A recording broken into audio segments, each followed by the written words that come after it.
Bonjour à toutes et à tous, j'espère que vous allez bien et bienvenue dans cette nouvelle vidéo.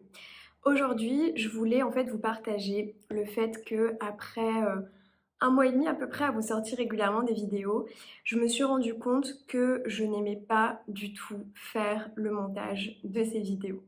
C'est vraiment quelque chose que je n'apprécie absolument pas. Et du fait que j'apprécie absolument pas et de ma philosophie qui est de me dire que il faut vraiment que je me concentre sur ce que j'aime le plus parce que c'est là où j'ai le plus de valeur ajoutée, je me suis dit qu'en fait j'allais... Je fais dans la bouche. Je me suis dit qu'en fait j'allais tout simplement arrêter de monter mes vidéos ou en tout cas d'y passer beaucoup moins de temps. Alors, ne vous méprenez pas, j'adore le montage vidéo que je vais faire sur Instagram par exemple. Quand je vais faire des reels, quand je vais monter des moments de vie sur de la musique, j'adore. Mais regarder des vidéos, enfin une vidéo de moi qui parle pendant 10 minutes, 20 minutes, 30 minutes et couper toutes les parties où je vais dire en fait, parce que je dis énormément en fait dans les vidéos, je m'en suis rendu compte, ou toutes ces parties-là où je vais enlever des morceaux, où je vais un peu me censurer quelque part finalement, où je me dis que cette partie-là, elle n'est pas forcément très pertinente, ou en tout cas que je préfère écourter les vidéos pour vraiment cibler mon message. En fait, je me rends compte que c'est quelque chose que je n'aime absolument pas faire, je commence par ça tous les jours. Je commence par faire du montage. À chaque fois je me mets à travailler parce que, déjà pour la première raison, moi il faut savoir que je travaille toujours en début de journée parce que le matin, c'est le moment où j'ai vraiment mon pic de productivité.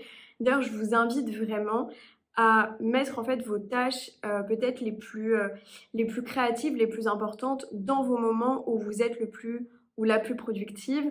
Moi, je sais que pour ma part, c'est le matin et donc c'est vraiment le matin où je travaille le plus, même si je travaille aussi les après-midi.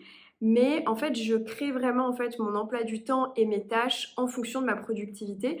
Ce que je vous invite à faire aussi un maximum dans la mesure du possible. Je sais que quand on est salarié, on n'a pas toujours la main totale sur son emploi du temps parce qu'il y a d'autres personnes qui vont nous ajouter des réunions, etc. Mais vraiment au maximum, je vous invite à manager votre emploi du temps, à faire votre emploi du temps en fonction de votre productivité et si possible de commencer par les tâches que vous aimez le moins ou en tout cas peut-être de faire ces tâches à des moments où vous avez votre pic de productivité parce que ce sera toujours plus facile de les faire au moment où vous avez votre pic de productivité parce que vous n'aimez pas cette tâche que de les faire à des moments où vous avez encore moins envie de les faire, du style après la pause déjeuner parce qu'on est clairement en pleine digestion, n'est-ce pas? Donc voilà, je vous invite vraiment à ça et surtout, moi j'ai vraiment une philosophie qui me dit ne fais pas ce que tu n'aimes pas ou en tout cas essaye de déléguer un maximum ce que tu n'aimes pas faire, là où tu n'as pas spécifiquement de valeur ajoutée. Déjà qu'en fait sur une vidéo face cam, il n'y a pas forcément beaucoup de valeur ajoutée à mettre dans un montage. Mais en plus de ça, moi je n'ai pas spécifiquement des skills, des compétences en montage. Donc forcément, c'est pas quelque chose sur lequel je vais me concentrer. Et je vous invite vraiment, vous aussi, à vous poser la question, quelles sont les tâches aujourd'hui que je fais que je déteste le plus? Celles vraiment que j'aime le moins, celles où qui me font procrastiner de me mettre au travail parce que je sais que je vais devoir faire ça. Moi, je sais que c'est ce dernier mois, il y a des moments où je n'arrivais pas à me mettre à travailler, où je faisais autre chose juste parce que je savais que j'allais devoir faire du montage et que j'avais pas du tout envie de faire du montage et que j'avais pas du tout envie de me regarder parler sur mon ordinateur en face cam. Alors que faire du montage par exemple de vidéos de mes vacances, c'est un truc que j'adore. Et là-dessus, j'ai aucun problème à m'y mettre. Bien au contraire d'ailleurs, je m'éclate à choisir des musiques, à choisir les moments de vie que je veux prendre, etc., etc., à faire le montage, à essayer de caler le montage sur la musique, ça j'adore. Mais me regarder parler en face cam et couper en fait les petits moments où je me dis oh ça sert à rien, etc., et passer en fait 1 heure à faire ça, je n'y vois aucun intérêt. Vraiment. Et je pense que vous avez peut-être vous aussi des tâches dans votre quotidien où vous vous dites mais en fait moi j'ai aucune plus-value là-dedans, aucune valeur ajoutée, que ce soit dans votre vie professionnelle mais aussi dans votre vie personnelle. Et vraiment je vous invite en fait à enlever ces tâches dans la mesure du possible, c'est-à-dire que si ne plus les faire ne vous impacte pas, n'impactera pas, par exemple moi là dans le cadre du travail, le fait de ne plus faire de montage ça ne va pas impacter mon business. D'ailleurs, bien au contraire, parce que du coup, je vais pouvoir en fait me concentrer sur d'autres tâches qui vont avoir beaucoup plus de valeur ajoutée. En fait, ça va me dégager du temps aussi de plus faire le montage et un montage qui, très clairement, ne change absolument rien à mon discours en fait actuellement. En plus de ça, je sais pertinemment que si en fait à des moments quand en fait à des moments je dois parler en public, quand je vais faire du coaching en entreprise, quand je vais faire des ateliers, je pourrais pas couper ce que je vais dire en fait de toute façon. Donc autant en fait tout de suite maintenant prendre en fait justement cette habitude de parler sans en fait avoir de moments où je vais pouvoir cut en fait ce que je dis, tout simplement. Et donc du coup, pour en revenir en fait à vous, posez-vous en fait vraiment cette question des tâches que vous détestez le plus, que vous aimez le moins. Faites une liste hiérarchisée entre celle-ci c'est la numéro 1 que j'aime le moins, celle-ci c'est la numéro 2, etc. Dans votre vie pro et dans votre vie perso. Et déjà donc posez-vous la question, est-ce que si j'arrête de le faire, ça va m'impacter négativement? Et si c'est le cas, bah, demandez-vous comment est-ce que vous pouvez en fait transformer cette tâche au mieux pour qu'elle puisse du coup être faite si c'est vraiment nécessaire et comment ça peut vous impacter négativement le moins possible. Par exemple, si c'est possible, est-ce que vous pouvez déléguer cette tâche? Est-ce que vous pouvez le faire ou la faire peut-être moins souvent? Est-ce que vous pouvez la faire à un moment de la journée où ça va moins vous déranger, etc., etc. Un exemple très factuel de la vie personnelle, ça peut être par exemple le fait de faire le ménage. Il y a peu de personnes qui apprécient réellement de faire le ménage et qui se trouvent qu'ils ont vraiment une plus-value dans le fait de le faire. Maintenant, le fait de ne pas le faire, bah oui, forcément, ça a un impact négatif parce que on apprécie en tant qu'être humain avoir un endroit dans lequel on vit qui est propre, qui sent bon, dans lequel en fait on se sent bien. Donc forcément le fait de ne pas le faire impacte négativement. Maintenant, est-ce que vous pouvez avoir soit une organisation dans le ménage qui vous correspond mieux, soit est-ce que c'est quelque chose que vous pouvez déléguer, soit est-ce que c'est quelque chose que vous pouvez peut-être davantage partager avec quelqu'un d'autre si vous vivez avec une personne, etc., etc. Partager peut-être les tâches entre ce que vous aimez plus le faire chacun, et alors là si c'est complémentaire c'est jackpot très clairement, etc., etc.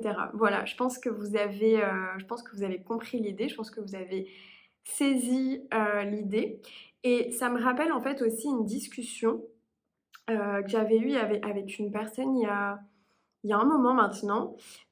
C'est en fait une femme qui me disait que elle, dans sa vie, en fait, elle avait l'impression que, en dehors de son boulot, elle ne vivait pas vraiment et en fait, elle ne faisait que les tâches, on va dire, un petit peu du quotidien. C'est-à-dire qu'en gros, elle allait bosser toute la semaine du lundi au vendredi et quand elle revenait du travail, ben, en fait, elle me disait: «J'ai l'impression que j'ai énormément de choses à faire, à savoir le ménage, l'administratif, que je suis toujours sollicitée par quelqu'un pour l'aider, etc., etc. Et du coup, j'ai pas de temps pour moi.»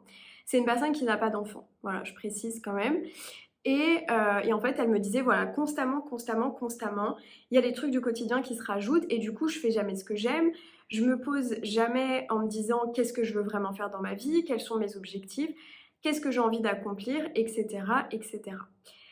Le fait de se poser et de se demander ce qu'on a envie d'accomplir, nos objectifs, c'est prendre du temps pour soi. C'est du self-care.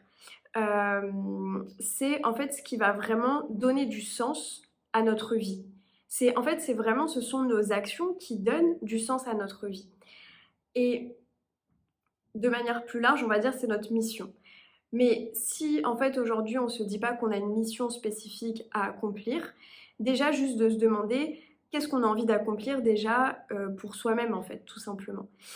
Et en fait, ce que je lui disais, c'est que dans ce cas, le mieux en fait qu'on puisse faire, c'est déjà se poser, prendre un moment pour soi, pour se demander, ok, qu'est-ce que j'ai envie d'accomplir?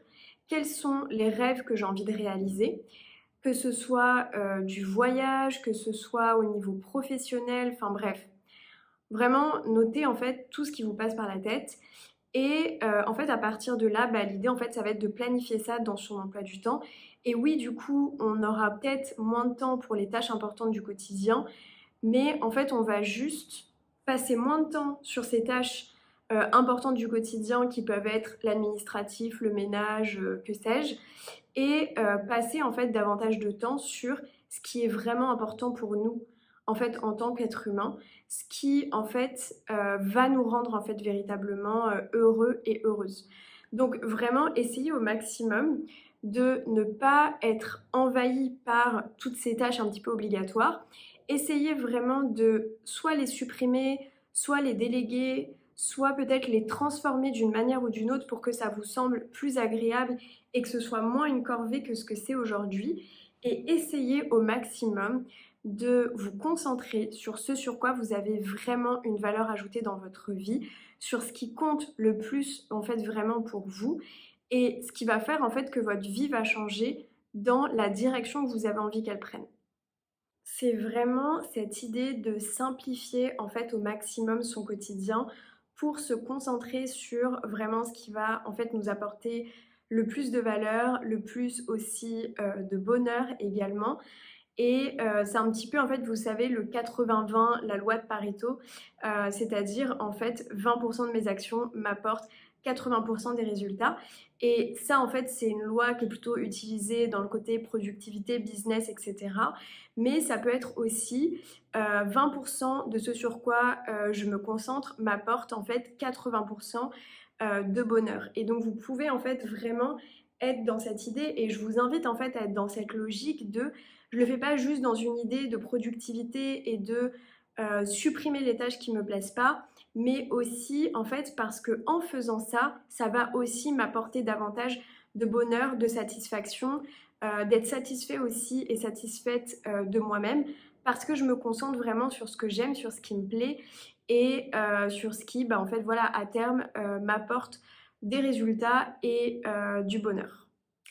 Voilà ce que j'avais envie de vous transmettre aujourd'hui, qui est simplement parti du fait que j'ai décidé d'arrêter de faire du montage, voilà, et de me concentrer sur des choses qui m'apporteront plus de valeur et vous apporteront également plus de valeur. Si vous voulez prendre une séance de coaching, réserver une séance de coaching avec moi, vous avez le lien juste en dessous dans la barre d'infos. J'espère que cette vidéo vous aura apporté de la valeur. Je vous embrasse, prenez bien soin de vous et à très bientôt dans une prochaine vidéo. Bye bye.